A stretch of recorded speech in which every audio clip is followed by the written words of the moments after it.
வணக்கம்.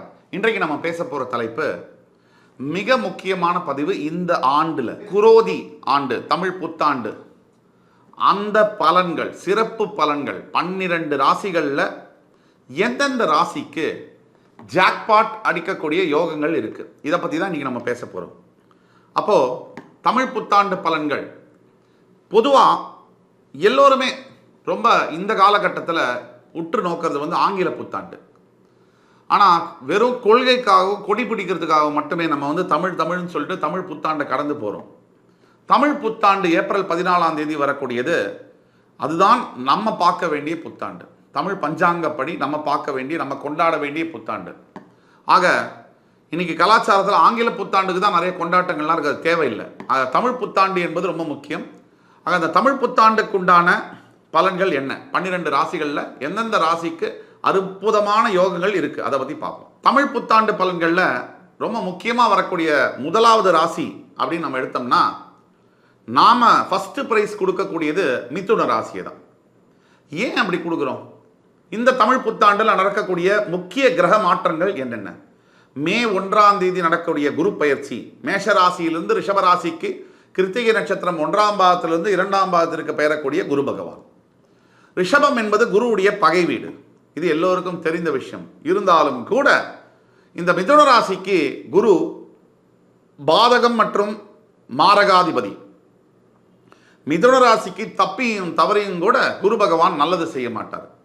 தற்சமயம் மிதுன ராசிக்கு பாக்யஸ்தானம் என்று சொல்லக்கூடிய 9ஆம் இடத்துக்கு அதிபதியான சனி பகவான் அந்த பாக்யஸ்தானத்திலேயே தன்னுடைய மூலத்திரிகோண ஸ்தானத்தை அடைந்து கும்பராசியிலே ஆட்சி செய்கிறார். இப்ப பாக்யாதிபதி பாக்யத்தில் ஆட்சி பெறுகிறார். இந்த பாக்யாதிபதி பாக்யத்தில் ஆட்சி பெறக்கூடிய யோகம் என்பது அது சாதாரண யோகம் இல்லை. அப்ப மிதுன ராசிக்கு சனி பகவானை பொறுத்த வரைக்கும் மிகப்பெரிய டிக் மார்க். குரு பகவான் 7ஆம் அதிபதி உபய ராசியான மிதுன ராசிக்கு மாரக பாதகம் மட்டும் செய்யக்கூடியதுக்கு கடமைப்பட்ட ஒரு கிரகம். மிதுன ராசிக்கு அவர் 12ஆம் இடத்தில் மறையப் போகிறார் என்பது மிக மிக அனுகூலமான ஒரு பலன். இதில் ரொம்ப முக்கியமான விஷயம், குரு தன்னுடைய பகை வீட்டில் வரப்போகிறார் என்பது இன்னும் சிறப்பை கொடுக்கிறது மிதுன ராசிக்கு. இது எல்லாத்துக்கும் அப்புறம் 10ஆம் இடத்தில் குரு பகவானுக்கு அடுத்தபடியாக 10ஆம் இடத்தில் மிதுன ராசிக்கு மீன ராசியில் பார்த்தீங்கன்னு சொன்னால் ராகு வீட்டிருக்கிறார். ஒரே ஒரு மைனஸ் பாயிண்ட், மிதுன ராசியின் 4ஆம் இடம் சுகஸ்தானம் என்று சொல்லக்கூடிய இடத்துல கேது இருக்கிறார். இதுதான் இந்த முக்கியது. இதில் ரொம்ப முக்கியமாக நம்ம இன்னொரு விஷயம் பார்க்கணும். இந்த சனியுடைய செவ்வாயுடைய சேர்க்கை, conjunction of Saturn and Mars, இது கும்பராசியில் நடக்கிறது, இந்த அக்வேரியஸில் நடக்குது. இந்த கும்பராசியில் நடக்கக்கூடிய இந்த பேட்டர்ன், இந்த மாதிரியான விஷயங்கள் ரொம்ப ஜாகிரதையாக இருக்கக்கூடிய விஷயம். எப்படின்னு கேட்டிங்கன்னா, இந்த கும்பராசி சனியும் செவ்வாயும் எப்பொழுது சேர்ந்தாலும் கூட மிகப்பெரிய அளவில் குழப்பங்கள் வரும். அதாவது கும்பராசிக்கு பாக்கியம்ங்கிறதுனால அப்பாவோட தகராறுகள் வரலாம், கெடு சைடில், அதாவது நெகட்டிவ் சைடில், கெடு பலன்கள் வரிசையில் இருந்தாலும் மிதுன ராசிக்கு நம்பர் 1 ஜாக்பாட். ஏன்னா விரோதி கெட்டவன் கெட்டிடில் கிட்டிடும் ராஜயோகம் அப்படிங்கிறது ஒரு பாயிண்ட்.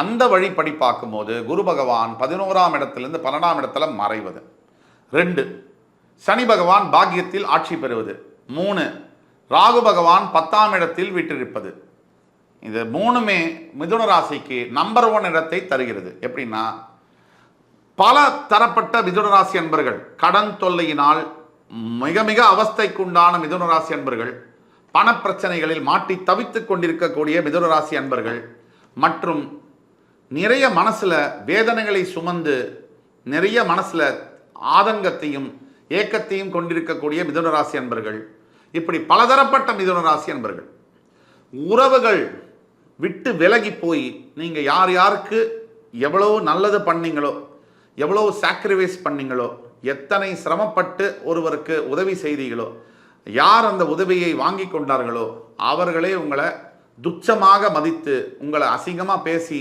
அந்த வார்த்தையினால் காயப்பட்டு கொண்டிருக்கக்கூடிய மிதுன ராசி அன்பர்களும், அதே மாதிரி நிறைய கணவன் மனைவி பிரச்சனையினால் பாதிக்கப்பட்ட ஒரு தகராறு, நல்லா வாழ்ந்துட்டு இருந்த ஒரு குடும்பம், கணவன் மனைவி குழந்தை, அந்த குடும்பத்தில் திடீரென்று ஒரு பிளவு.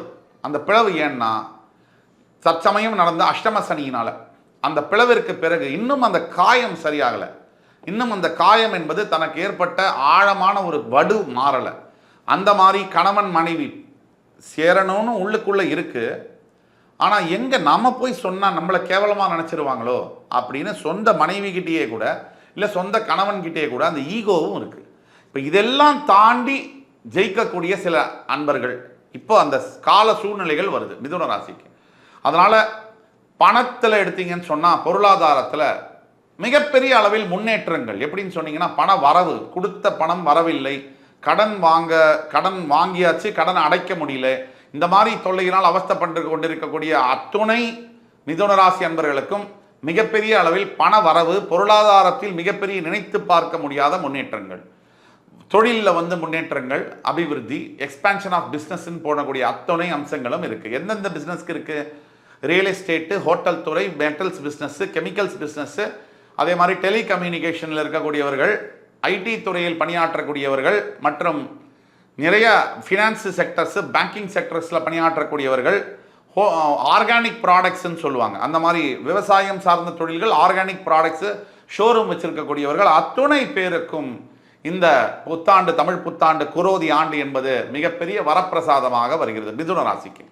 அடுத்தபடியாக இந்த ஜாக்பாட் அடிக்கக்கூடிய ராசியில் இந்த பணவரவு, இந்த பொருள் வரவு, உறவுகள் சேரக்கூடியது, பிரிந்து போன கணவன் மனைவி சேருவது, நண்பர்களினால் மிகப்பெரிய அளவில் நட்பு வலுப்பட்டு நண்பர்களினால் பார்ட்னர்ஷிப் பிஸ்னஸ்னால மிகப்பெரிய அளவுக்கு ஆதாயம் பெறுவது போன்ற அத்துணை நல்ல விஷயங்களும் நடக்கக்கூடிய அளவில் ரேஸில் நம்பர் 1 இடத்தை பிடிக்கக்கூடிய இடத்துல மிதுன ராசி இருக்குது. இதுதான் உண்மை. அடுத்தபடியாக இந்த காலகட்டத்தில் துலாம் ராசி ஜாக்பாட் அடிக்கக்கூடிய ராசிகள். 2ஆம் ராசி துலாம் ராசின்னு ஏன் சொல்கிறேன்னா 3 புல்லட் பாயிண்டில் சொல்கிறேன். 1, பஞ்சமஸ்தானம் 5ஆம் இடத்துல சனி பகவான் ஆட்சி பெறுவது. அந்த ஆட்சி பெறுவதனால 5ஆம் இடம்ங்கிறது ஒருத்தனுடைய லைஃப்பை பற்றி சொல்லக்கூடியது.